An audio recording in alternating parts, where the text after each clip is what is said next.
주옵소서. 세상의 모든 근심 걱정 다 내려놓고 주님만 바라보는 시간 되게 하여 주옵소서. 은혜의 시간 되게 하여 주옵소서. 예수님 이름으로 기도드립니다. 아멘. 이 시간에 함께 하신 여러분들에게 하나님의 놀라운 은혜와 축복이 함께 하시기를 소망합니다. 이 시간 하나님의 참된 용서를 경험하는 귀한 축복의 시간이 되시기를 소망합니다. 프랑스 과학자 파스테르는 1897년에 이렇게 콜레라를 연구를 하다가 백신 예방법을 발견합니다. 요즘 이래 백신이 많이 나오잖아요. 백신 나오는데 그것이 바로 언제부터 시작됐냐면 바로 파스테르부터 시작된 것입니다. 이 파스테르는 그것을 발견한 후에 이 세상에 그것을 공포를 합니다. 그러니까 자신은 그것을 통해서 특허를 내서 많은 돈을 벌 수 있었는데 그는 그리하지 않고 그것을 공포를 해버리고 인간의 생명이 더 귀하다고 그렇게 여기면서 공포를 해버립니다. 그런데 그와 같은 동료 과학자 한 사람이 그에 대해서 널리 좋지 못한 그런 말을 퍼뜨리는 거예요. 파스테르는 우연히 발견했다는 거예요. 우연히 백신의 예방법을 발견했다는 거예요. 그것을 가지고 돈을 번다는 것은 있을 수 없는 일이고, 그는 그것을 우연히 발견해서 세상에 공포를 했는데 세상 사람들이 왜 그를 귀하게 여기는지 모르겠다는 거예요. 그런 식으로 좋지 못한 그런 소문을 막 내는 거예요. 오직 그가 백신의 예방법을 발견한 것은 우연이라는 거예요. 우연. 그래서 어느 한 번은 연회장에서 그를 만납니다. 그를 만나는데 이 파스테르는 많은 사람들 성준을 모아놓고 이야기를 합니다. 여러분, 세상에는요 우연은 없습니다. 우연은 없으니까 여러분들도요 한 우물을 파십시오. 한 우물을 파시다 보면 반드시 그 속에서 보배를 찾습니다. 나도요 한 우물을 계속 파니까 그런 귀한 것을 찾아낸 것입니다. 그러니까 백신의 예방법을 찾아낸 것이라는 거예요.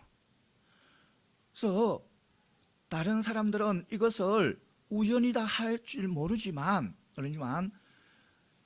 이 우연 같은 필요는 반드시 준비된 사람에게 주어진다는 거예요.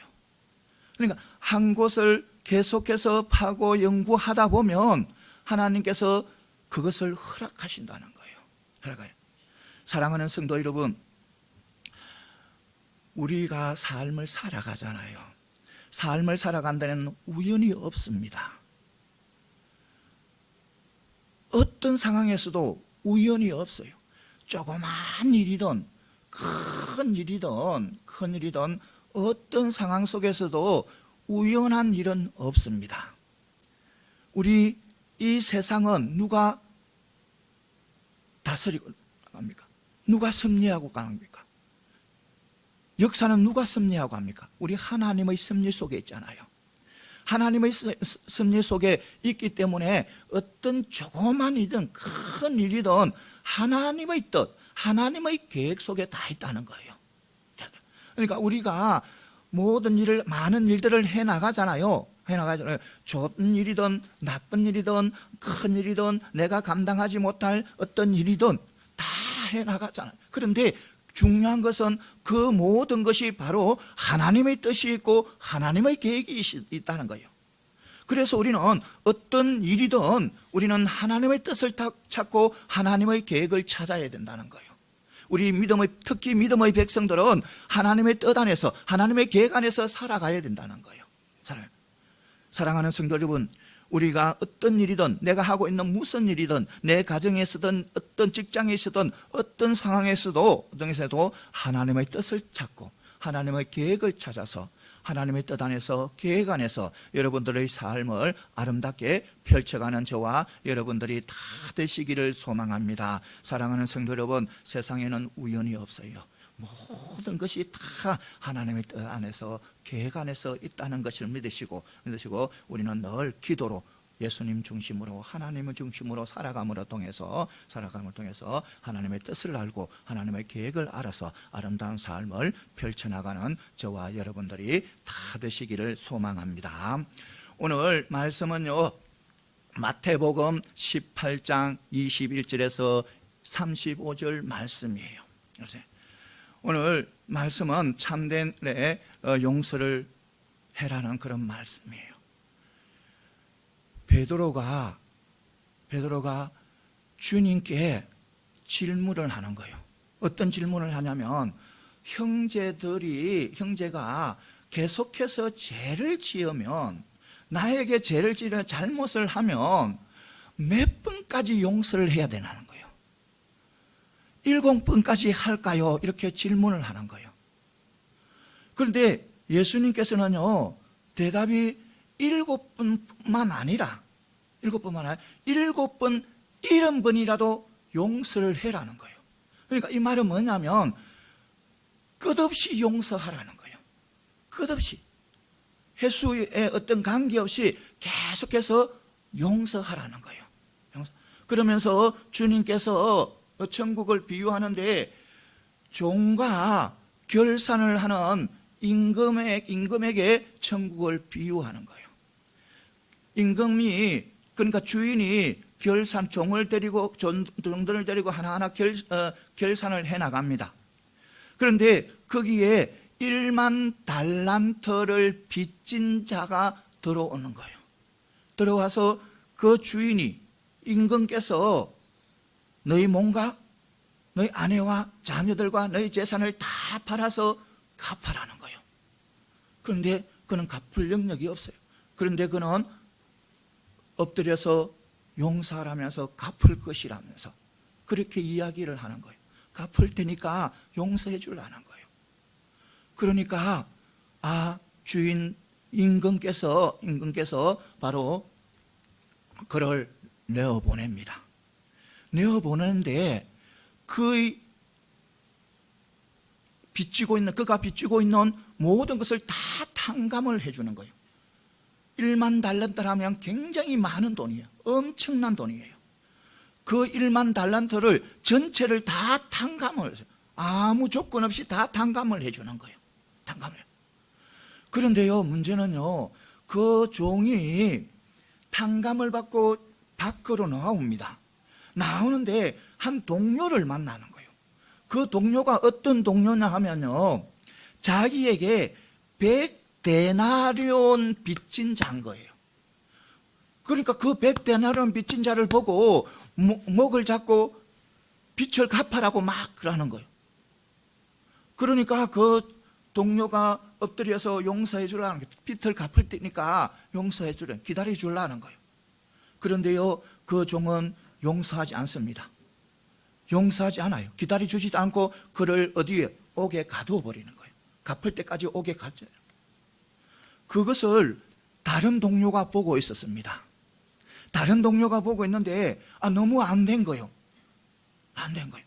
그래서 다른 동료가 그 일을 갖다가 주인인 임금에 가서 알리는 거예요.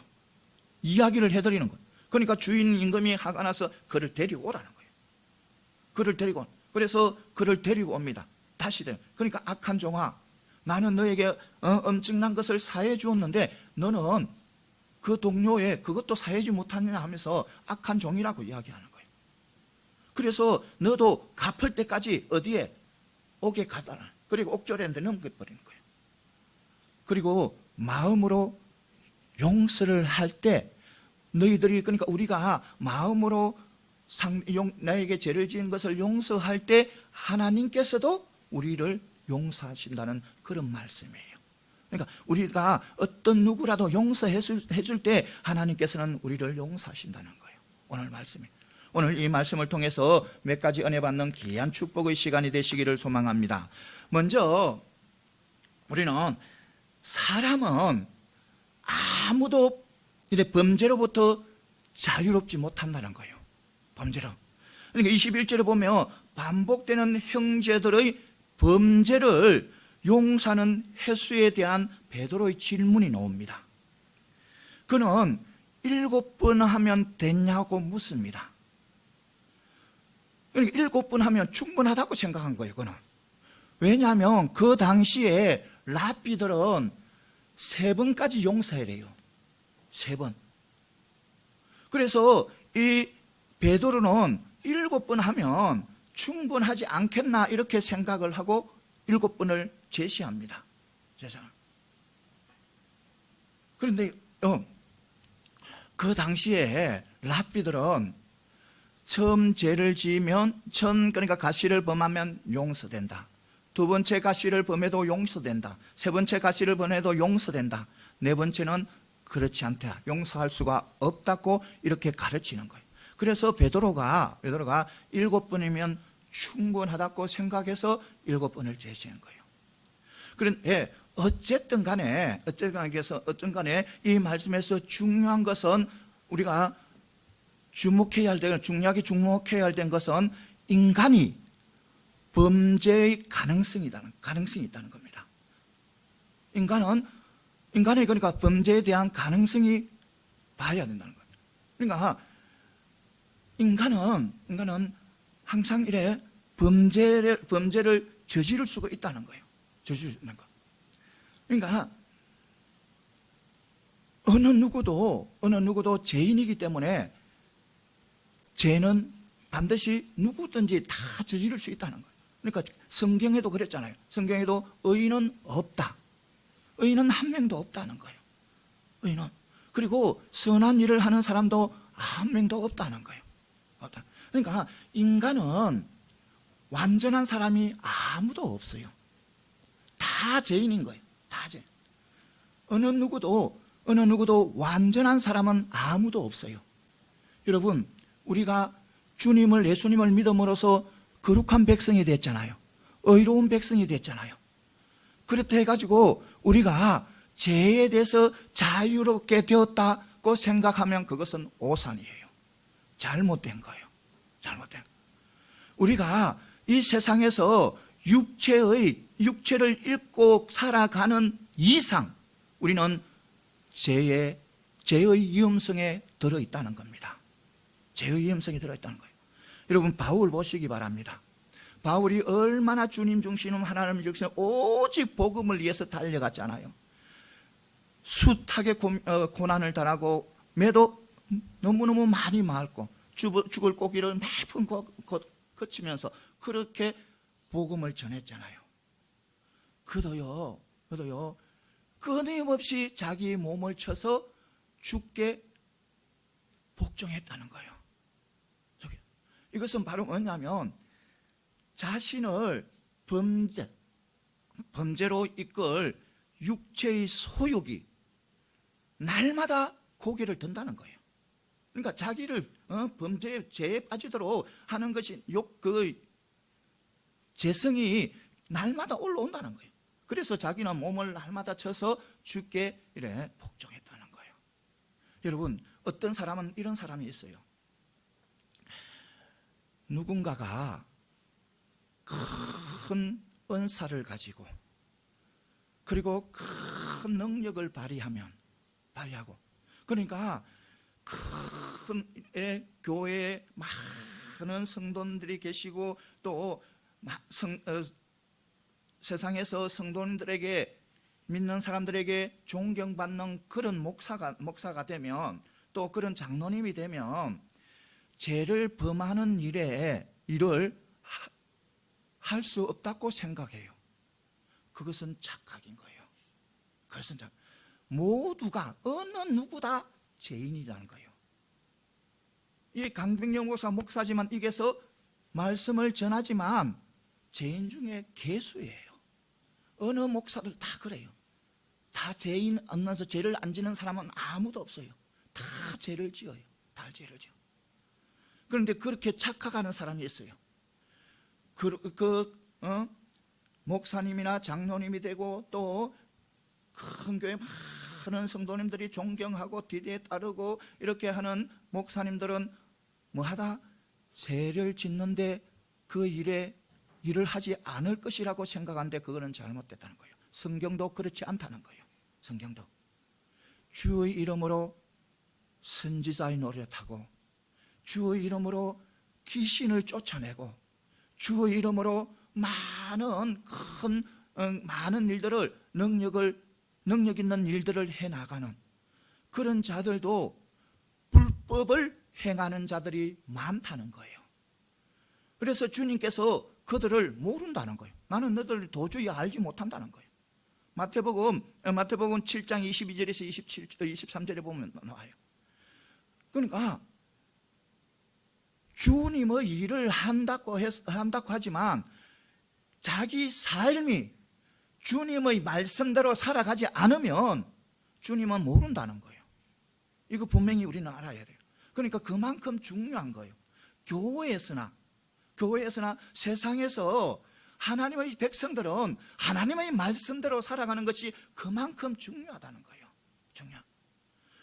그렇게 하지 않으면 아무리 내가 막 전도를 많이 하고 이래 하나님의 일들을 많이 한다 해도 하나님도 주님의 말씀대로 살지 않으면 주님은 나는 너를 도무지 모른다는 거예요.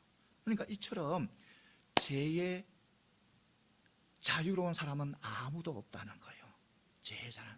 그러니까 누구나 죄에 빠질 수 있는 거예요. 이것을 분명히 아시기 바랍니다. 사랑하는 성도 여러분, 우리는 하나님의 자녀지만 그래도 우리는 죄에 빠질 수가 있어요. 그래서 우리는 늘 경계해야 돼요. 죄를 또 미워해야 돼요. 죄를 너무너무 미워해야 돼요. 그런데요, 중요한 것은 죄를 미워한다고, 죄를 경계한다고 해서 내 형제가 나에게 죄를 지었다 해가지고 용서를 안 해주면 안 되는 거예요. 내 형제가 나에게 죄를 지으면 끝까지 우리는 용서를 해줘야 돼요. 왜냐하면 내가 그 사람이 될 수 있으니까. 내가 바로 그 죄인이 될 수 있으니까. 그래서 끝까지 우리는 용서를 해줘야 해요. 하나님은 우리는 바로 이런 7번, 70번까지 용서라는 것은 바로 그런 용서예요. 끝없이 용서라는 거예요. 사랑하는 성도 여러분, 우리 모두는 죄로부터 자유할 수 없습니다. 이것을 반드시 하시고 우리는 늘 죄에 경계하고 또 죄를 경계하고 죄를 미워함으로 아름다운 삶을 펼쳐나가는 저와 여러분들이 다 되시기를 소망합니다. 그 다음에 뭐냐면 우리 그리스도인은 완전한 용서법을 배워야 된다는 겁니다. 그러니까 온전한 용서법을 배워야 된다는 거예요. 22절에 보면 용서의 회수에 관한 베드로의 질문에 대한 주님의 대답이 나옵니다. 여기서 주님은 그 당시 랍비들의 가르침을 훨씬 뛰어넘은 7번을 제시한 베드로에 대해서 칭찬은 하시지 않고 용서에 대한 바로 유대 종교의 고정관념을 완전히 파괴시켜 버립니다. 완전히. 그러니까 7번씩 70번 용서하라는 거예요. 이것은 바로 뭐냐면 어떤 횟수에 주님께서 이렇게 명령한다는 것은 어떤 횟수를 한정하지 말고 끝까지 끊임없이 뭐하라? 용서하라는 거예요. 용서하는. 여러분 7번, 70번에 전체 하면 490번 아닙니까? 그렇죠? 490번. 숫자는 490번이지만 이렇게 주님께서 말씀하시는 것은 우리에게 무한정으로 우리에게 잘못을 하는 형제를 뭐하라? 용서하라는 거예요. 용서하라는 거예요. 이것을 분명히 알고 넘어가는 저와 여러분들이 다 되시기를 소망합니다.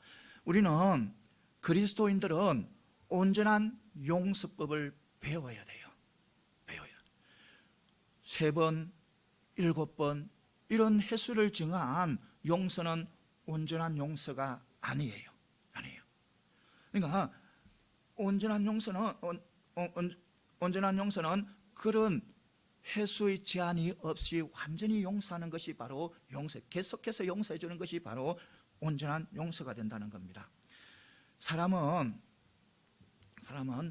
남들이 나에게 간대하기를 원해요. 내가 죄를 지어도 용서해 주고 간대하기를 원해요. 사람들은 다. 다른 사람들은 나를 간대하기를 원하지만 나는 다른 사람들에게 간대하는 사람들은 드물다는 거예요. 자신은 다른 사람에게 간대하는 그런 사람들은 드물다는 거예요. 그래서 그렇지만 우리 성도들은요, 누구에게나 간대한 마음을 가지고 자세를 취해야 된다는 거예요. 간대한 자세를 가져야 된다는 거예요. 그러니까 아무리 형제가 나에게 죄를 짓고 또 짓고 해도 그 죄를 처음 저질렀다, 처음 잘못을 했다 생각하고 용서해 주라는 거예요. 용서하라는 거예요. 이때 용서는 내어버리다, 또 가져가게 하다, 이런 뜻이 있어요. 용서하다. 이게 그러니까 우리가 누군가 잘못을 해서 우리가 용서를 하게 되면 온전히 다 그에 대한, 그러니까 잘못에 대한 어떤 일체를 다 사라지게 해라는 거예요. 그러니까 내 기억 속에 다 사라지게 하는, 그것이 바로 온전한 용서라는 겁니다. 우리 하나님께서도 우리의 허물을 뭐 하지 않아? 기억지 않는다고 하셨잖아요. 기억지 않아. 우리 하나님께서는 우리의 잘못을 기억지 않는다고 하세요. 그러니까 우리도 그것을 그렇게 해야 된다는 거예요. 우리도 누군가가 잘못을 하면 잘못했다고 용서했다고 말을 하면서 내 마음속에 무엇인가를 품고 있으면 그것은 참된 용서가 아니라는 거예요. 반드시 그것을 버리라는 거예요. 나에게 잘못한 그 어떤 찌꺼기 그런 것을 다 버릴 때 참된 용서가 된다는 거예요. 우리 하나님께서는 우리의 허물을 빽빽한 구름이 사라지는 것처럼 우리의 허물을 완전히 도말하신다고 하셨습니다. 그 하늘에 구름이 있잖아요. 하나님 구름이 있는데 그 구름이 다 사라지고 나면 파란 하늘이 보이잖아요. 그런데 파란 하늘이 보이면 그 사람들은 사라진 구름은 생각하지 않는다는 거예요. 이것처럼 누군가가 나에게 죄를 지으면 그렇게 하라는 거예요. 사라진 구름처럼 생각하지 말라는 거예요. 마지막 그것이 바로 올바른 그런 용서라는 거예요. 여러분, 베드로 보시기 바랍니다. 베드로 주님을 몇 번 부인합니까? 3번 부인하잖아요. 3번 부인해요. 그리고요, 주님 앞에 저주를 해요. 저주하면서 맹세까지 하는 한 자가 바로 그 베드로예요. 그 베드로를 주님께서는 용서를 합니다. 그 죄 안 묻습니다. 그리고 그 베드로를 세워서 더 큰 일을 맡기는 거예요. 우리는 그런 용서를 배워야 됩니다. 그런 용서를 배우고 그런 용서를 실천해야 됩니다. 그런 용서가 우리의 바로 모델이에요. 사랑하는 성도 여러분, 우리도 주님처럼 우리도 어느 누구도 용서하고 그 잘못을 기억조차 하지 않는 그런 믿음의 백성들이 다 되시기를 소망합니다. 그래서 내가 그런 용서를 함으로 통해서 우리도 또 하나님 앞에 그런 용서를 받는 그런 아름다운 믿음의 백성들이 다 되시기를 소망합니다. 그 다음에 또 뭐냐면 모든 사람은 다 하나님의 심판대 앞에 선다는 거예요. 모든 사람들은 보면 23절에 보면 주님께서는 천국을 자기의 종들과 사람들과 결산하던 어떤 임금에 비유해요. 그리고 여기서 결산은 바로 채무자가 채권자에게 자기 채무를 청산하는 그런 절차를 이야기하는 거예요. 그러니까 빚을 지면, 내가 빚을 지면 그 기한에 갚아야 해요. 반드시 갚아야 해요. 그런데 갚지 않게 되면 큰 불이익을 당하게 되는 거예요. 당해요. 여기서 임금은 바로 하나님을 이야기하고, 그리고 사람, 그러니까 빚진 종은, 사람은 바로 우리들을 말씀하는 거예요. 우리들. 그러니까 죄로 말미암아 빚을 지은 모든 인간들이 다 이 종에게 속하는 거예요. 종에게 속하는 거예요. 그러니까 모든 사람들은 다 이 종 빚진 자라는 거예요. 누구의 빚진 자? 하나님 앞에 빚진 자라는 거예요. 진짜. 왜냐하면 다 죄인이기 때문에, 죄를 안 짓는 사람이 없기 때문에 다 누구에게? 하나님 앞에 죄의 빚을 진 자라는 거예요. 죄를 빚진 자. 그래서 우리는 반드시 나중에 되면 어떻게 하면 주님 하나님의 마지막 심판대 위에 서게 된다는 거예요.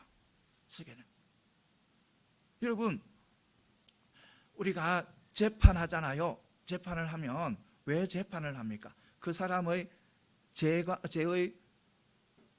크고 작은 것을 따져서, 있고 없는 것을 따져서 재판하기 위해서 그런 거예요.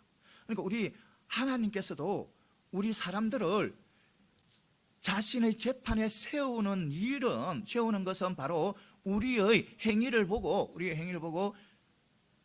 잘못을 했으면 징계를 하고, 또 주님 보시기에 아름다운 것을 행했다면 바로 상금을 주기 위한 거예요.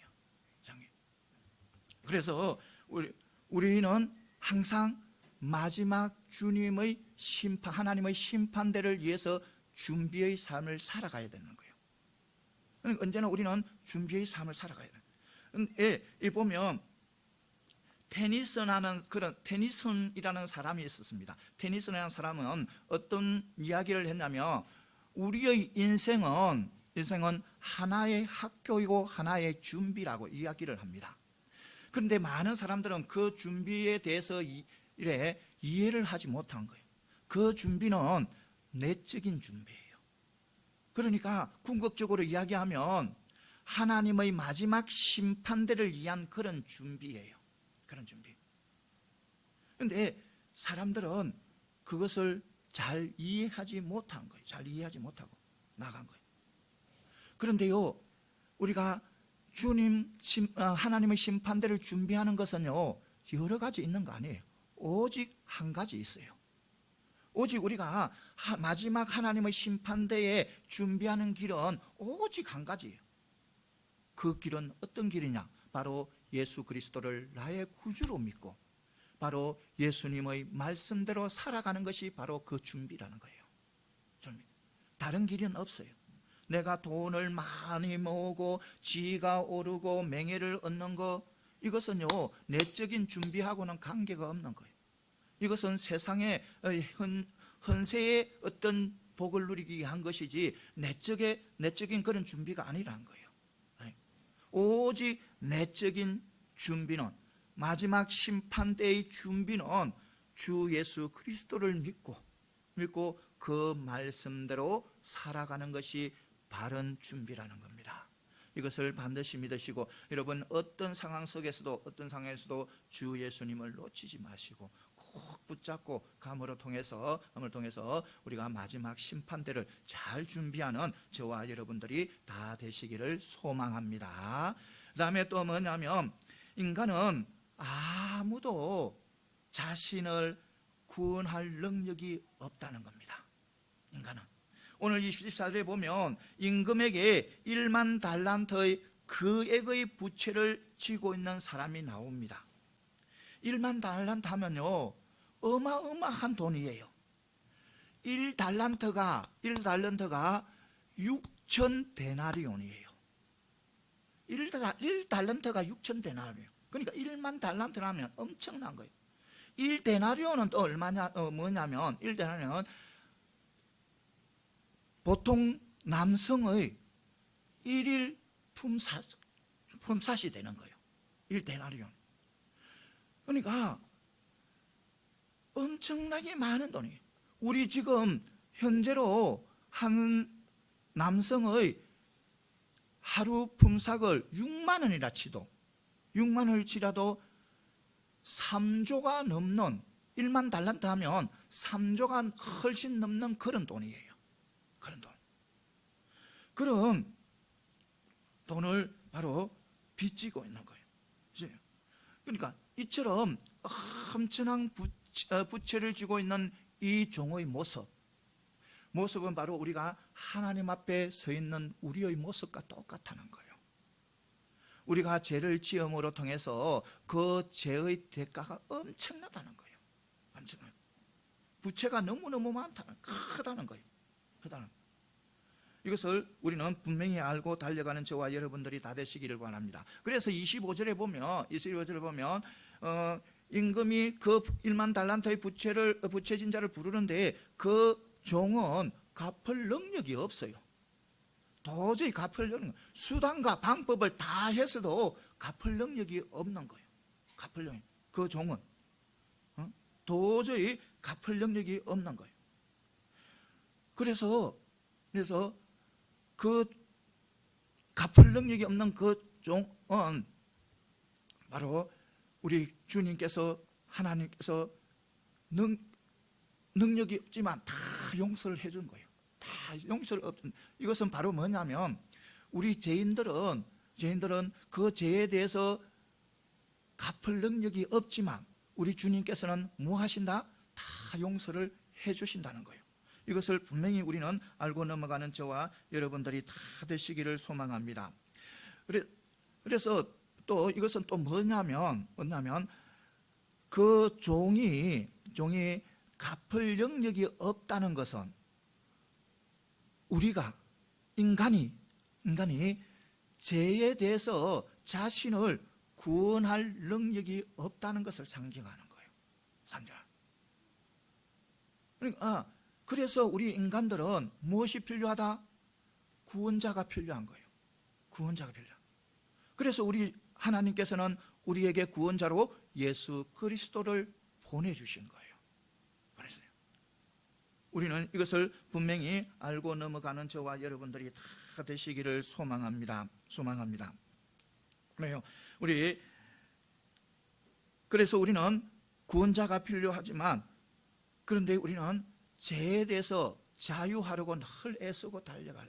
그런데 우리 인간의 모습으로, 인간의 행위로 아무리 우리가 죄에 대해서 자유하려고 해도 우리는 아무리 애를 써도 그 결과는 똑같다는 거예요. 그 결과는. 왜냐하면 죄의 사함은 누구의 손에 달려있다? 하나님의 손에 달려있기 때문에 우리가 아무리 노력하고 애를 써도 그 결과는 똑같이 온다는 거예요. 이것을 분명히 아시기 바랍니다. 우리 인간들이 수천 개, 수만 개 종교를 만들고 또 이 인류의 종족들보다 더 많은 신을 만들고 또 교리를 만들고 그래서 그것을 지켜나간다 해도 우리 스스로는 절대로 뭐 하지 못한다? 구원을 받지 못한다는 거예요. 그렇죠? 어떤 누구도 스스로는 이렇게 구원을 받지 못한다는 거예요. 그런데 현대인들의 큰 착각은, 큰 문제는 사람들이 모든 것을 다 할 수 있다고 생각하는 것이 바로 큰 착각인 거예요. 많은 인간들은 모든 것을 다 할 수 있다. 과거를 통해서도 모든 것을 다 할 수 있다. 그것은 착각이라는 거예요. 잘못된 거라는 거예요. 만일 인간이 율법이나 또 종교나 선한 행동으로 통해서, 선한 일을 통해서 구원을 받을 수 있었다면 예수님이 올 필요가 없는 거예요. 그런데 우리 하나님은 너무너무 잘 아는 거예요. 우리 인간들은 죄에 대해서 너무너무 무능하기 때문에 그것을 알고 있었기 때문에 바로 우리 하나님께서는 우리 주님을 이 땅에 보내시고 또 우리의 대속제물로 바치게 한 거예요. 그러니까 우리 인간들은 죄에 대해서 아무것도 할 수 없다는 것을 알았기 때문에, 그래서 우리는 그것을 잘 알아야 되는 거예요.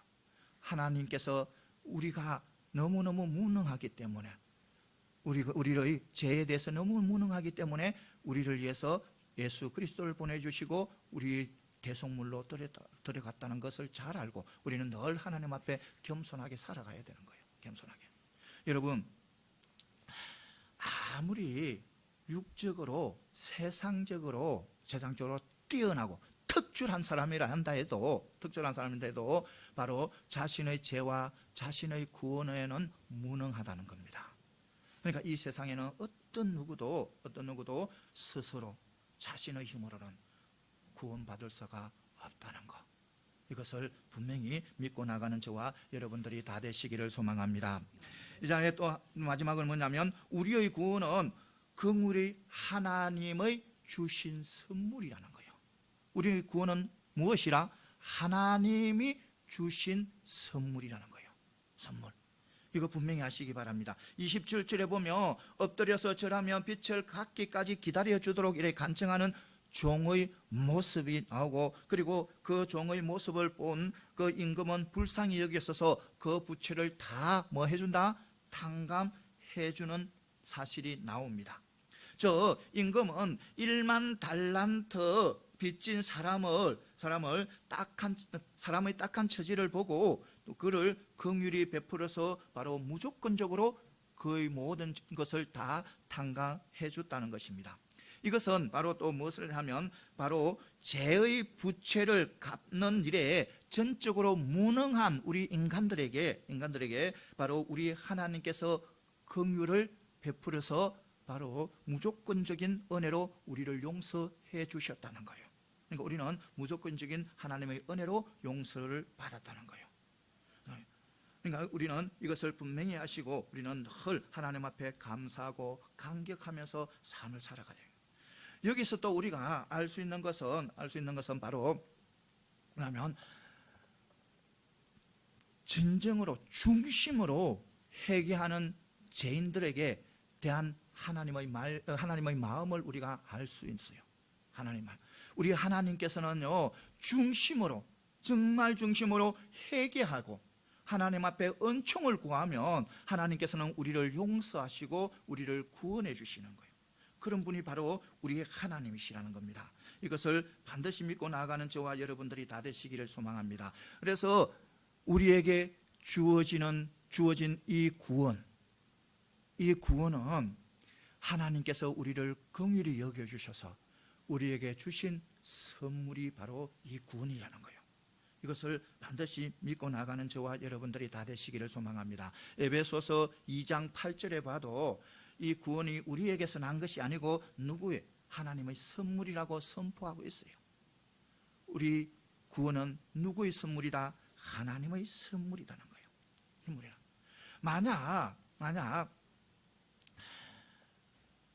돈으로 산다든지 그리고 어떤 일을 통해서 얻는다는 것은 그것은 선물이 아니에요. 선물이 아니잖아요.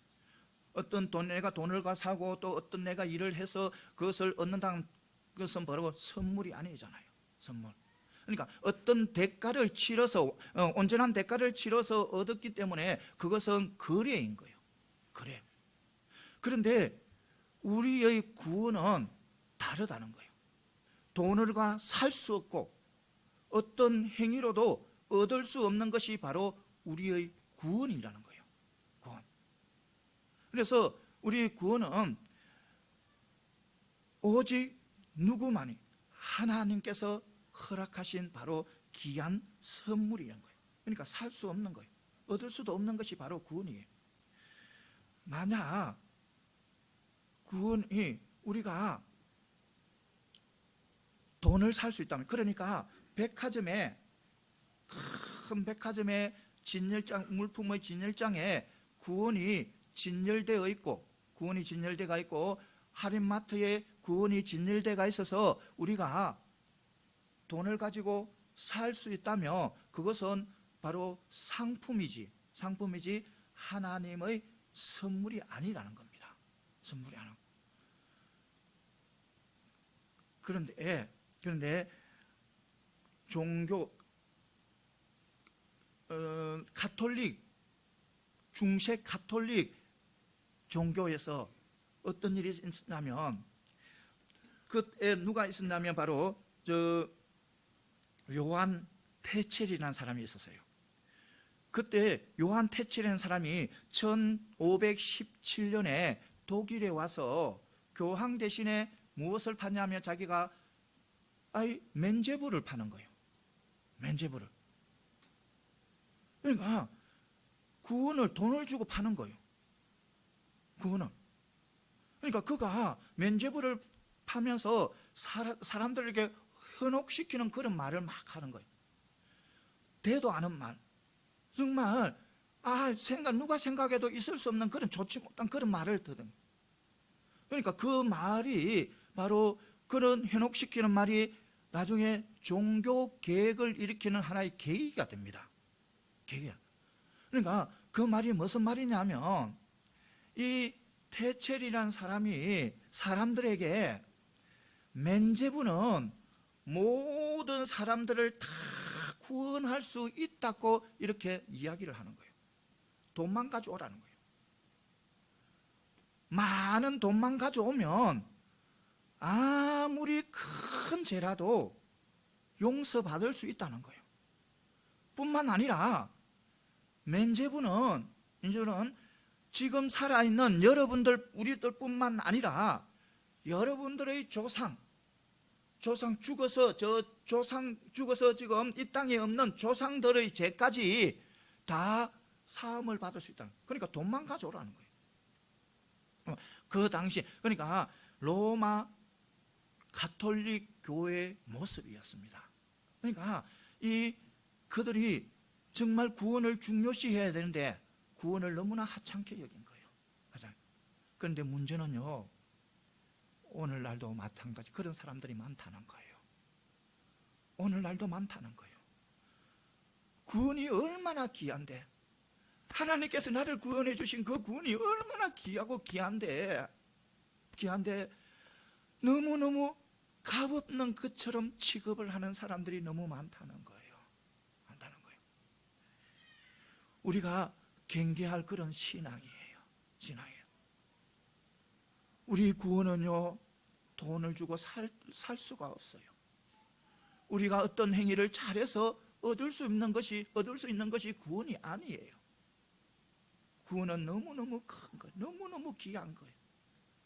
하나님의 선물이에요. 선물. 이것을 분명히 믿으시기 바랍니다. 여러분, 서점에 가면 성경책이 있잖아요. 그 성경책은 우리가 가서 돈을 주면 성경책은 살 수 있어요. 성경책은 살 수 있지만 그 속에 있는 축복은 누릴 수가 없다는 거예요. 바로 구원이 그렇다는 거예요. 구원이. 우리의 행위로는 흉내는 낼 수가 있다는 거예요. 흉내를 낼 수는 있는데 뭐 하지는 못한다? 그 구원에 참여하지는 못한다는 거예요. 사랑하는 성도 여러분, 우리의 구원은 오직 믿는 사람들에게, 우리에게 주어지신 하나님의 선물이에요. 선물. 주 예수 그리스도를 나의 구주로 믿고 달려가는 우리 믿음의 백성들에게 주어지는 것이 바로 구원인 거예요. 이것을 반드시 믿고 나가는 저와 여러분들이 다 되시기를 소망합니다. 이제 말씀을 맺겠습니다. 사랑하는 성도 여러분, 우리는 하나님으로부터 너무나도 큰 용서를 받았어요. 무조건적인 용서를 받았어요. 유성적. 그런 용서를 받은 우리도 그런 용서를 해야 되는 거예요. 무조건적인 용서를 해야 돼요. 어느 누구라도 다 용서를 해줘야 되는 거예요.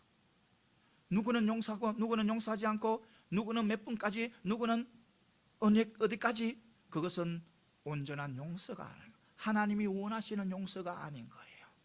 하나님이 원하시는 용서는 7번씩 70번까지 영원히, 그러니까 계속해서 용서하라는 거예요. 사랑하는 성도 여러분, 우리 모두 삶에 용서로서 하나님 앞에 영광 돌리며 아름다운 삶을 펼쳐나가는 저와 여러분들이 다 되시기를 소망합니다. 기도드리겠습니다. 용서의 하나님 아버지, 오늘도 저희들에게 귀한 말씀으로 만나주시니 감사합니다. 우리의